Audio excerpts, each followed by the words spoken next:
Hello friends, welcome to our channel Satya GS classes. तो चलिए start करते हैं। लेखपाल सफलता बैच के अंतर्गत हम पढ़ रहे हैं मध्यकालीन भारत को। मध्यकालीन भारत के अंतर्गत ये हमारी सेकंड क्लास होगी और इस क्लास में हम पढ़ेंगे दिल्ली सल्तनत या सल्तनत काल को। आज का जो हमारा टॉपिक है आज की क्लास का, आज हम पढ़ेंगे गुलाम वंश को और इसके बाद पढ़ेंगे खिलजी वंश को। अगली क्लासेस में हम तुगलक वंश को, सैयद वंश को और लोधी वंश को कवर कर लेंगे। ठीक है, तो सबसे पहले हम जानते हैं गुलाम वंश को। गुलाम वंश क्यों कहा जाता है? इस वंश को गुलाम वंश क्यों कहा जाता है? इसके पीछे कारण ये है कि गुलाम वंश के जो संस्थापक हैं कुतुबुद्दीन ऐबक और इसके जो अन्य शासक हैं वो मोहम्मद गोरी के गुलाम थे। इस वजह से इसका नाम गुलाम वंश पड़ा। ठीक है, गुलाम वंश का जो समय काल है, जो शासन काल है, इसका 1206 से लेकर के 1290 ईस्वी तक गुलाम वंश शासन में रहा। कहाँ पर?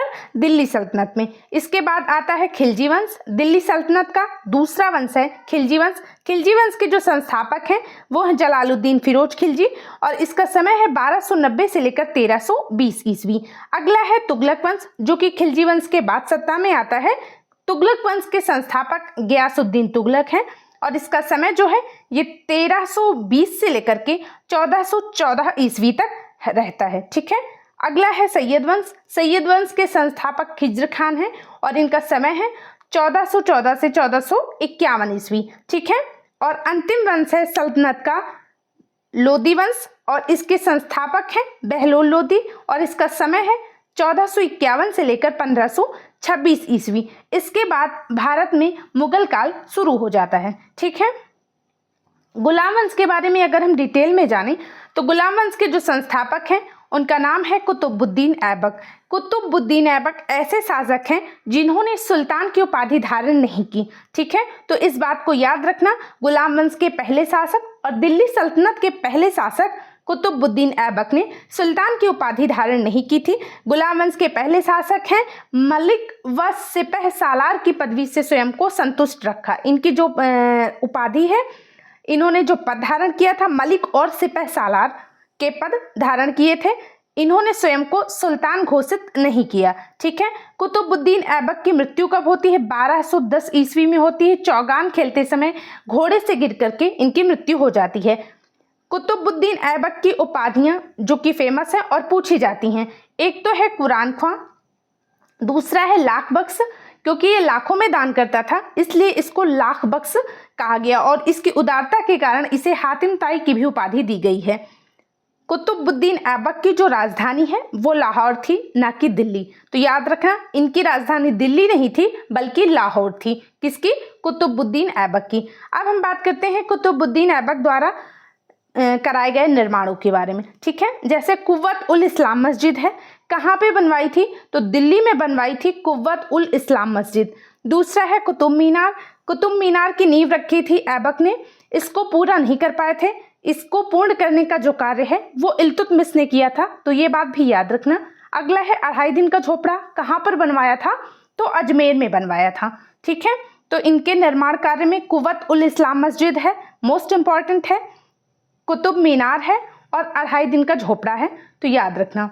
इसके बाद हम बात करते हैं इल्तुतमिश की। इसके बाद आराम शाह भी आए थे जो कि बहुत कम समय तक उन्होंने शासन किया, लगभग 8 महीने तक, तो उनकी बात हम नहीं कर रहे हैं। ठीक है, हम बात करेंगे इसके बाद से इल्तुतमिश की, क्योंकि इल्तुतमिश बहुत ही महत्वपूर्ण शासक हैं, इसलिए इल्तुतमिश के बारे में जानना इंपॉर्टेंट है। 1211 से लेकर 1236 ईस्वी तक इनका समय होता है। ठीक है, इल्तुतमिश की बात करें तो इल्तुतमिश ने अपनी राजधानी दिल्ली को बनाया था। तो याद रखना, कुतुबुद्दीन ऐबक की राजधानी लाहौर थी लेकिन इल्तुतमिश ने अपनी राजधानी दिल्ली को बनाया था। दिल्ली पर बैठने वाला या दिल्ली सल्तनत पर बैठने वाला प्रथम वैधानिक सुल्तान माना जाता है। किसको? इल्तुतमिश को ही माना जाता है। इल्तुतमिश इलबरी तुर्क था, तो ये भी याद रखना किस जनजाति का था? इलबरी जनजाति का था। और दिल्ली सल्तनत का वास्तविक संस्थापक माना जाता है किसको? इल्तुतमिश को। और ये क्वेश्चन पूछा जाता है, याद रखना, इल्तुतमिश को दिल्ली सल्तनत का वास्तविक संस्थापक माना जाता है। ठीक है, इल्तुतमिश सुल्तान बनने से पहले बदायूं का गवर्नर था, तो याद रखना कहाँ का गवर्नर था? बदायूं का। सर्वप्रथम शुद्ध अरबी सिक्के किस शासक ने चलाए थे? इल्तुतमिश ने। और शुद्ध अरबी सिक्कों का जो मानक था वो क्या था? चांदी का टंका चलाया था और तांबे का जीतल, इसी को कहते हैं शुद्ध अरबी सिक्का। सिक्कों पर टकसाल का नाम व निर्माण तिथि लिखने की परंपरा भी किसने प्रारंभ की थी? इल्तुतमिश ने प्रारंभ की थी। ठीक है, इल्तुतमिश ने इक्ता प्रणाली विकसित की थी, तो ये भी याद रखना, इक्ता प्रणाली के बारे में पूछा जाता है कि किसने विकसित की, तो इल्तुतमिश ने विकसित की है। और इक्ता प्रणाली का वास्तविक संस्थापक भी इल्तुतमिश को माना जाता है। लेकिन याद रखना, इल्तुतमिश के समय इक्ता प्रणाली वंशानुगत नहीं थी। ठीक है, तराइन का जो थर्ड वार है, तृतीय युद्ध तराइन का, इससे संबंधित है इल्तुतमिश। इल्तुतमिश और याल्दौज के बीच में होता है तराइन का तृतीय युद्ध, और इसमें याल्दौज पराजित होते हैं। याल्दौज की हत्या करवा दी जाती है किसके द्वारा? इल्तुतमिश के द्वारा, तो ये भी याद रखना। सर्वप्रथम दिल्ली के अमीरों का दमन किसने किया था? इल्तुतमिश ने किया था। तुर्कानी चहलगानी या इसी को कहते हैं चालीसा दल, तुर्कानी चहलगानी या चालीसा दल का गठन किसने किया था? इल्तुतमिश ने किया था।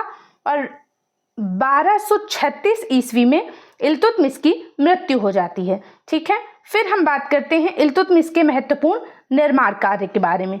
तो इल्तुतमिश ने हौज ए सुल्तानी का निर्माण करवाया था, जिसे सुल्तानगढ़ी का मकबरा भी कहा जाता है। ठीक है, हौज ए सुल्तानी या सुल्तानगढ़ी का मकबरा किसने बनवाया था? इल्तुतमिश ने। और पूछा हुआ क्वेश्चन है तो याद रखना। अगला है अतार्किन का दरवाजा, कहाँ पर है? नागौर राजस्थान में है। किसके द्वारा निर्मित हुआ था? इल्तुतमिश के। हौज शमसी ये कहाँ पड़ता है? तो बदायूं उत्तर प्रदेश में स्थित है। हौज शमसी का निर्माण किसने करवाया था? इल्तुतमिश ने। इल्तुतमिश के बाद जो महत्वपूर्ण है वो है रजिया सुल्तान। रजिया सुल्तान की बात करें, 1236 से लेकर 1240 तक का समय है रजिया सुल्तान का। बहुत ही छोटा शासनकाल है, सिर्फ और सिर्फ 4 साल का शासनकाल। मध्यकालीन भारत की प्रथम मुस्लिम महिला शासिका है रजिया सुल्तान।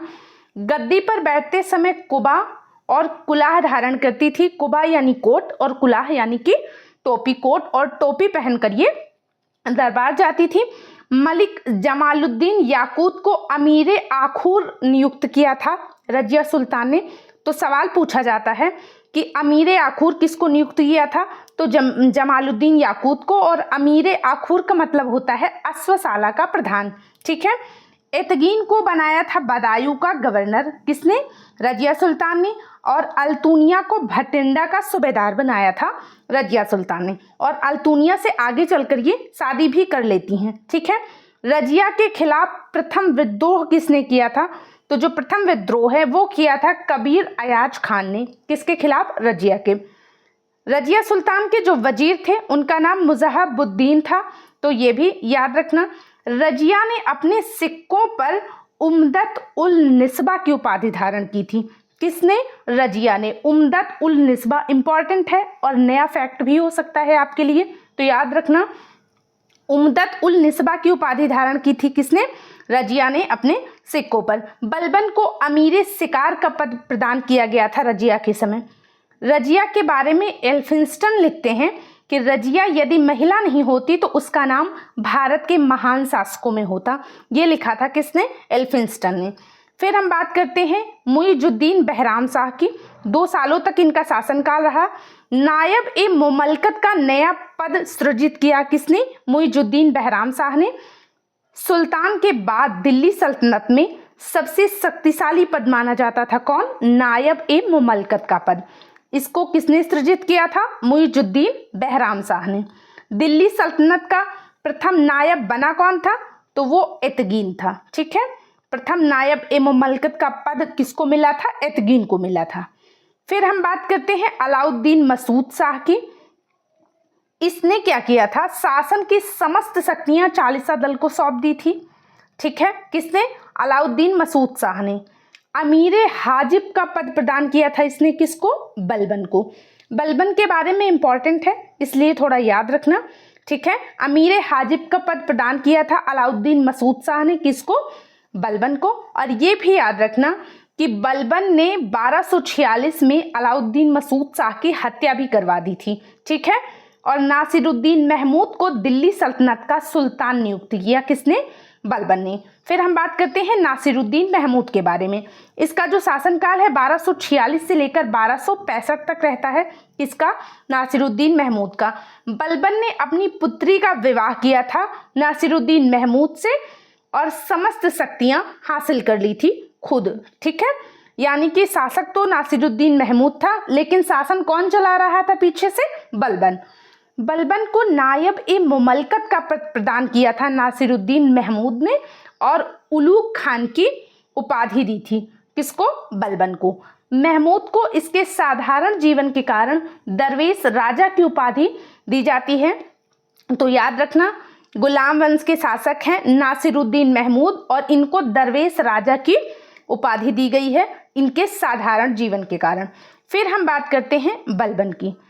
बलबन 1265 से लेकर 1287 तक इसका टाइम पीरियड है, इसका समय है। बलबन का जो मूल नाम है वो बहाउद्दीन है।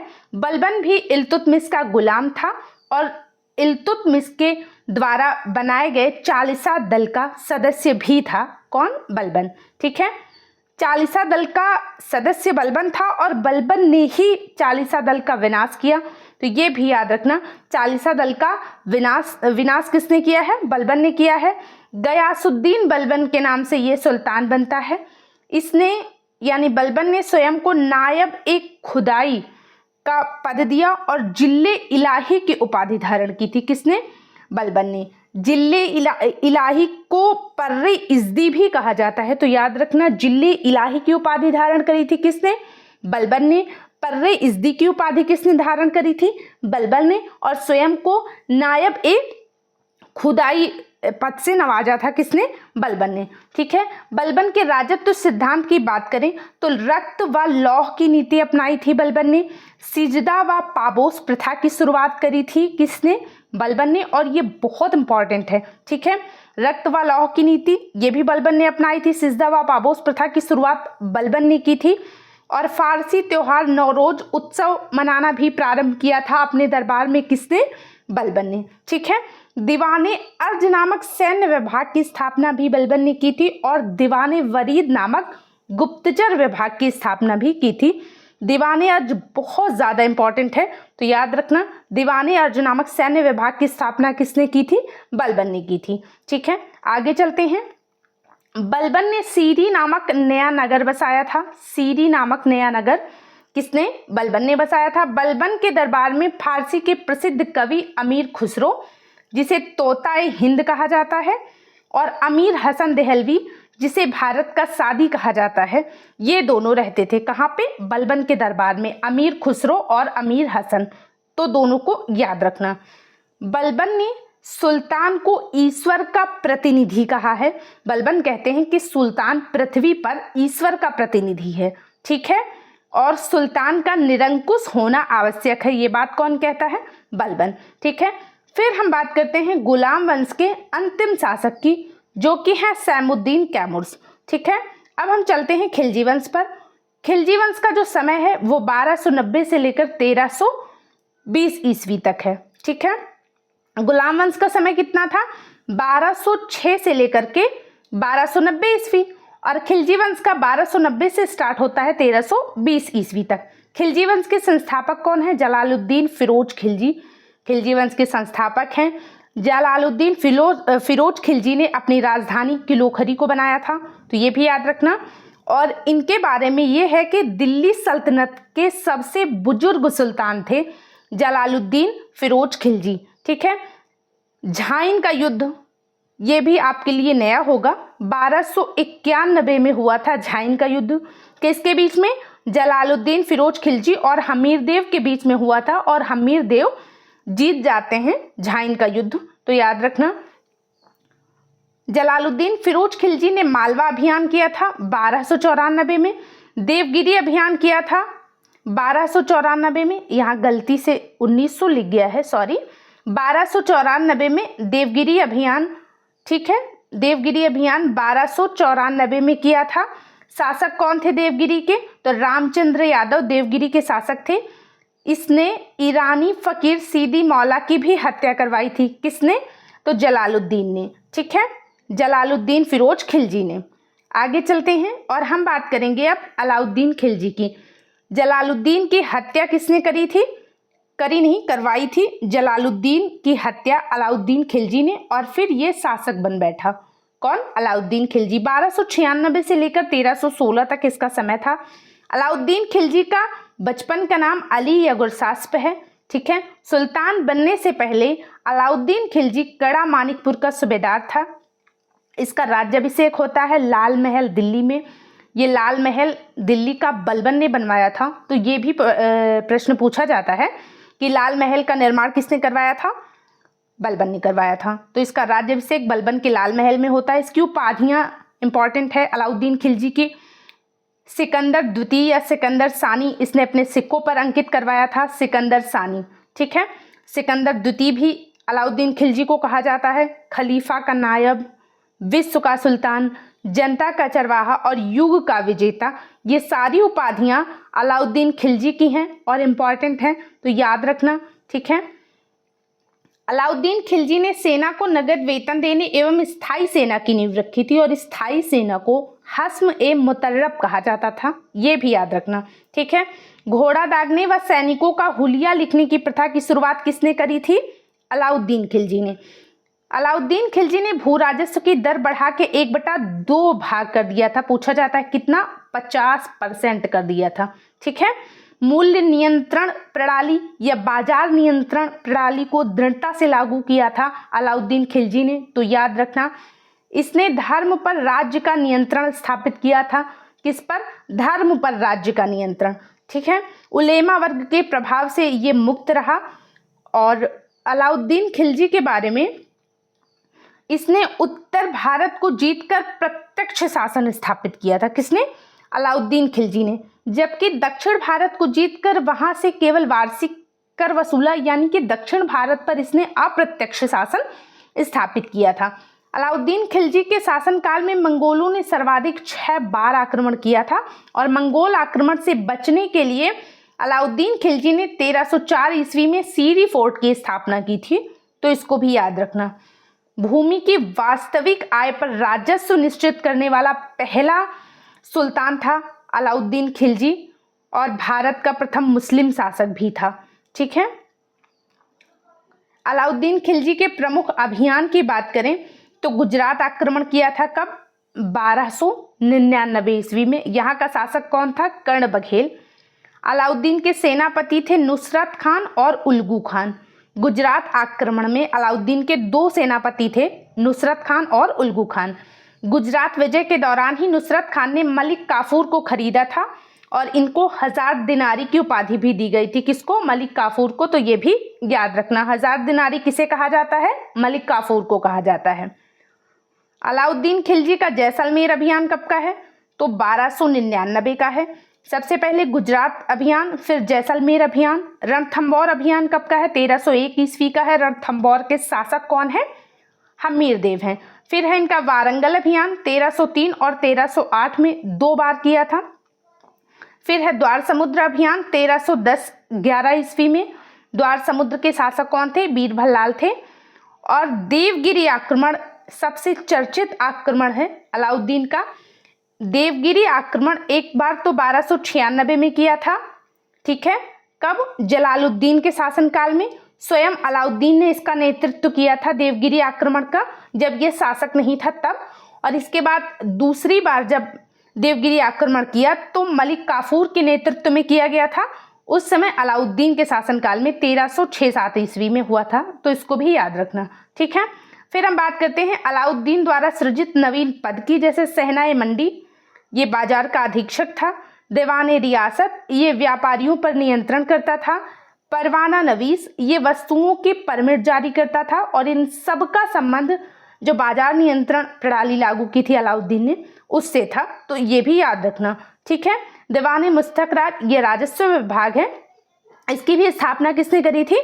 अलाउद्दीन खिलजी ने। अलाउद्दीन के निर्माण कार्य की बात करें तो जमैयत खाना मस्जिद किसने बनवाई थी? अलाउद्दीन ने। अलाई दरवाजा का निर्माण भी किसने करवाया था? अलाउद्दीन ने करवाया था। और अलाई दरवाजा के बारे में इंपॉर्टेंट ये है कि अलाई दरवाजा को इस्लामी वास्तुकला का रत्न कहा जाता है, तो याद रखना। फिर है सीरी का किला। सीरी का किला किसने बनवाया था? अलाउद्दीन ने। कहाँ पर है? दिल्ली में है। हजार खंभा महल का निर्माण किसने करवाया था? तो ये भी अलाउद्दीन ने करवाया था। फिर हम बात करते हैं अलाउद्दीन खिलजी द्वारा लगाए गए 2 नवीन कर के बारे में। एक तो चराई कर या चरी कर भी इसको कहते हैं, ये दुधारू पशुओं पर लगाया गया था। और दूसरा है गढ़ी कर या घरी कर, जो कि घर और झोपड़ियों पर लगाया था। ठीक है, तो चराई कर और गढ़ी कर ये 2 नए कर किसने लगाए थे? अलाउद्दीन खिलजी ने। याद रखना। अपने राजस्व सुधारों के अंतर्गत अलाउद्दीन खिलजी ने सर्वप्रथम मिल्क, इनाम एवं वक्फ के अंतर्गत दी गई भूमि को वापस लेकर उसी खालसा भूमि में बदल दिया था। किसने? अलाउद्दीन खिलजी ने। और ये भी याद रखना कि खालसा भूमि से कर वसूलने वाला पहला सुल्तान कौन था? अलाउद्दीन खिलजी ही था।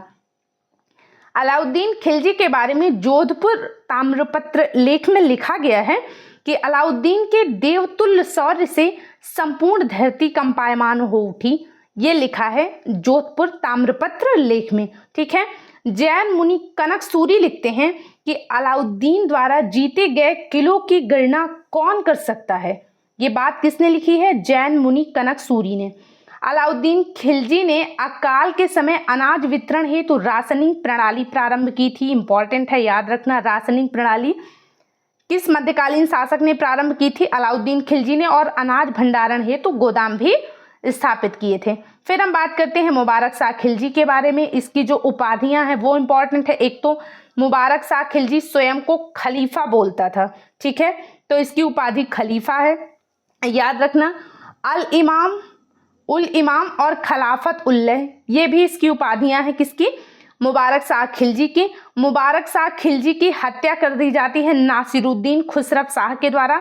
और नासिरुद्दीन खुसरव शाह फिर गद्दी संभालते हैं।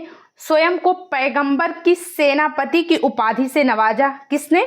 नासिरुद्दीन खुसरव शाह ने। ठीक है, अपने नाम का खुतबा पढ़वाया। ये जो नासिरुद्दीन खुसरव शाह है ये धर्मांतरित व्यक्ति था, हिंदू से मुसलमान धर्मांतरित था। इसे इस्लाम का शत्रु भी कहा गया विरोधियों द्वारा। और मुबारक शाह खिलजी की इसने हत्या की, ये तो हम बात कर चुके हैं। ठीक है, तो आज की क्लासेस यहीं तक थी। आई होप आपको ये क्लास पसंद आएगी। अगर आती है तो प्लीज़ इसे लाइक और शेयर जरूर करें। Thank you so much.